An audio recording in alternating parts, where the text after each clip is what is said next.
Live from the chicken wing capital of the world, Buffalo, New York. You're listening to the Childcare Bridge podcast, your source for the best tips, tools, and tactics on how to market and grow your childcare center, ensuring total domination. Total domination. This is the Childcare Bridge, and this is your host, Michael Tasner.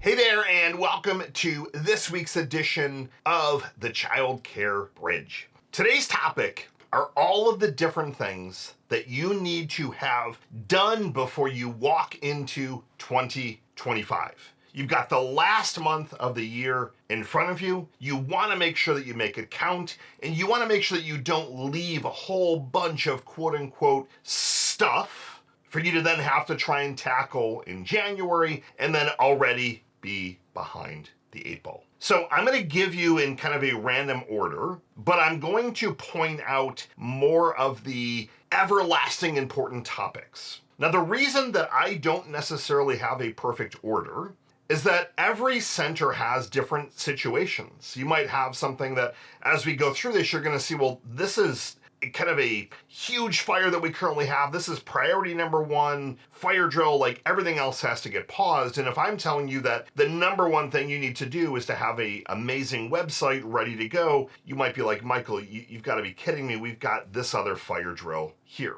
But I will start with one that I highly encourage you to start with. And that is a personal one. And it's to go through the life wheel exercise. And in this exercise, what you're doing is you're rating your life in a whole bunch of different areas. You're rating your business stuff. You're rating your at-home life, your family, your relationships, your spirituality, your health and fitness. You're giving these ratings on a scale of 1 to 10, and you're looking at today. On a scale of 1 to 10, how happy am I with my physical fitness? And if I was being vulnerable with you now, I probably would rate myself a 1. Wouldn't give it a 0 like I did last year. I would give it a 1, and that's just not acceptable. And then I would go through the other areas. How do I rate my marriage, my relationship with my kids? How are things at the business? And the reason that I want you to start here is that everything is intertwined. Like your business life, your personal life, everything kind of meshes. As an entrepreneur, we can't just shut our minds off. It doesn't happen that way. Even on holidays, when I'm trying my very best not to think about business, I'm sitting around the Thanksgiving table and I'm thinking about ideas, things I want to tackle in the next week or two. It's very tough for me to be always fully present. Also helps that if I'm a laptop away, like, hey, laptop's right over there, like I'm going to grab it and start playing around with some things. Now, they might be more fun or casual things on a holiday than getting into deep work like analyzing financials, but a lot of this stuff is just intertwined, as you know. But I need you to take stock and see, how are you today? And then I want you to rate the one area that you are going to dedicate the most of your time to for Q1 of next year. Is it business, personal finances, physical health, marriage, kids, whatever that is, spirituality? I want you to rank. Pick the one and start to put a couple of bullets so that you can start to move that one even now. So for me, I'm going to move the health one and throw as much weight as I can, not figuratively speaking. And my first action step is I'm going to get back into a place called Synergy Wellness and get back on their regular rotation so I have more accountability. The second thing I'm going to do is I'm going to commit to having the personal trainer rehired and get that scheduled out. I had a bunch of travel, so I paused everything, and that was the wrong decision. I moved the needle a little bit, and then I reverted back. So pick the one area, put a couple of action steps that you can start moving now. That's the first thing I want you to do. I want you to reflect a little bit because, again, this business often is an extension of you. It's here to serve you, and I need to make sure that you are happy and living the life that you want and that you deserve. Now, from here, you've got a lot of different options, but I'm going to give you the different things that I am doing and that I'm training and teaching our clients on, and that I'm telling everyone that these are the things you want to have wrapped up before the year is up. So again, no particular order. Tax stuff. You've got to, if you're in December and you're doing this stuff, you've got to make sure you've got all of your tax stuff. I'm not going to get into a huge soapbox about that, but if you're cash-based accounting, for example, you want to make sure you've got all your different write-offs in. Are there a couple things that you want to potentially prepay for the tax savings? But that's one of those where I don't want you just to go on a spending spree because you're going to owe taxes. But are there some strategic things that you can be doing now that have to be done before the year is up? Now, that's not everything, but there are some things that have to get done before the year is up. So you want to start making those moves now, so it's not December 28th and you're scrambling trying to go buy something or handle something from a tax perspective. The next thing is I want you to do a heavy review of not only your financials, but all of your key performance indicators from the year. If you don't have these, that is your pre-step one. I need you to be able to tell me how many new enrollments you got. How was your attrition? How was your retention? I need all these data points so that you can start to see what do you need to be working on Q1 and Q2 of next year. Are you adding a bunch of enrollments, but you didn't realize that families are only staying on average for 2 months when families usually stay on average of 2 years? Are you getting tours for $50 a tour and then you're enrolling every other tour? In that case, you should be ramping your marketing up. Like, what are the metrics telling you that you can then leverage into the remaining of this year and into the new year to be able to make some pivots, some tweaks, some changes? And it could be stop doing something, doing more of something else. It really varies based on the business.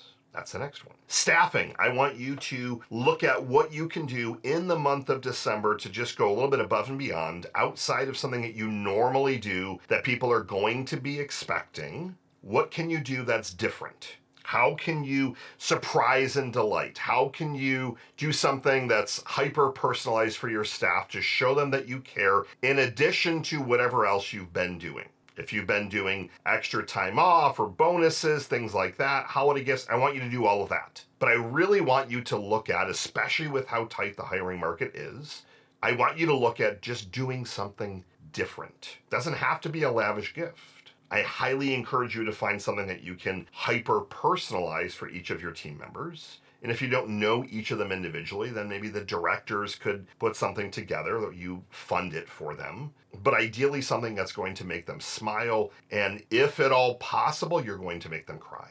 So, Michael, you want to make my staff cry? I do.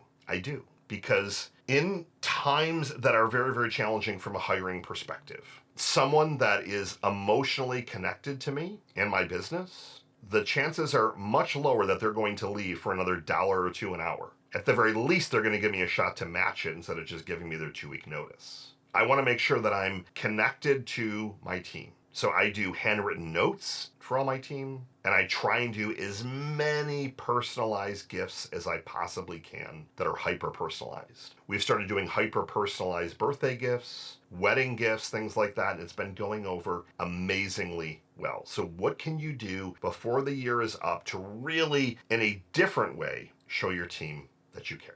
The next one is to get all your leads organized. So everyone from this year that's raised their hand, if they're in your email, they're on sheets of paper, business cards, they're in an old CRM or one of your 3 CRM tools, they're in your director's email. I want all of these leads on one sheet, one Google sheet or Excel sheet, one document that has as much detail as possible so that come the new year, you can do a reactivation campaign. It's not a great time to be doing a reactivation campaign, but if you're behind the 8 ball and you're trying to put that data together in January, you're going to be behind. Get it organized now so that after the first couple of days of the year, you can do a reactivation campaign to drive some enrollments from that list that you had already written off and told me, Michael, it's stale. It's a stale list. That list is worth its weight in gold. Next one that you want to wrap up before the year is up.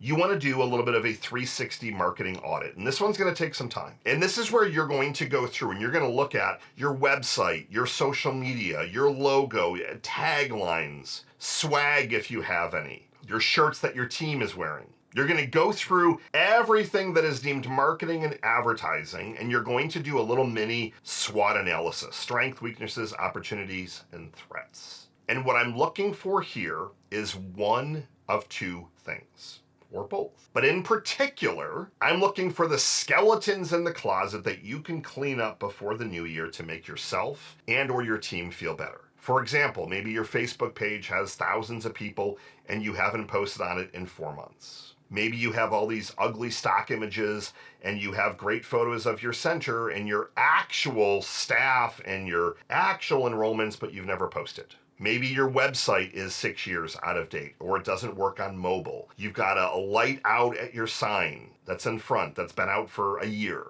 Whatever it is, I'm looking for a couple of those little skeletons in the closet that you can clean up so you can walk into the year feeling better with momentum. That's the secret sauce here. We're aiming to walk into the new year with some momentum rather than this gigantic to-do list of, oh my gosh, here are all the things that we need to get sorted out, we need to figure out, we got to fix this. Oh, now we just missed that opportunity. I don't want it to compound on you. Take the time while it's a little quieter. Yes, I know there's holiday stuff going to be going on. Yes, I know you probably have a big party for your team and something with all the kids, and you have your family celebrations and you take time off. I get it. But these are the times that I like to use to amp yourself up for the new year. So after you've got those skeletons cleaned up, the other 360 audit area that I'm looking for is there anything that you found that you're knocking out of the park that you had no idea? Example, we had a center that they realized that they were getting 80% of their enrollments from parent referrals. They thought they were getting 10 referrals a year, when in reality, most of their parents, while they were coming in through internet leads and different places, had also been referred. Or what they did was they would fill out the lead form, and then they would ask some of their friends, and then they would, oh yeah, I go to this particular center. So we looked at that and we said, how can we continue to amp up this referral program to make it even better? How can we reward all the people that are referring? So yes, I'm looking for you to clean up any skeletons in the closet, but I'm also hoping that you might find a little bit of gold that you're like, oh my gosh, I didn't even realize that this was happening. Maybe you're crushing it with inbound messages to your personal Facebook page, just because you're posting on one of the local moms pages, for example. Maybe you know that your team is the happiest ever, and because you're paying amazing, whatever those areas are. I want you to clean up the skeletons, and then I want you to amplify one or two of the things that you have moving in the right direction, or that was something that you may have overlooked. The last two things, I want you to put together a battle plan for 2025. What do your goals look like for the year? What do your goals look like per quarter, per month? There's it's an old study by Harvard from 1979, but it showed in black and white that people that had goals were much more likely to achieve them, and they were 85% likely to have hit their goals if they had even written them down. What are your enrollment goals next year?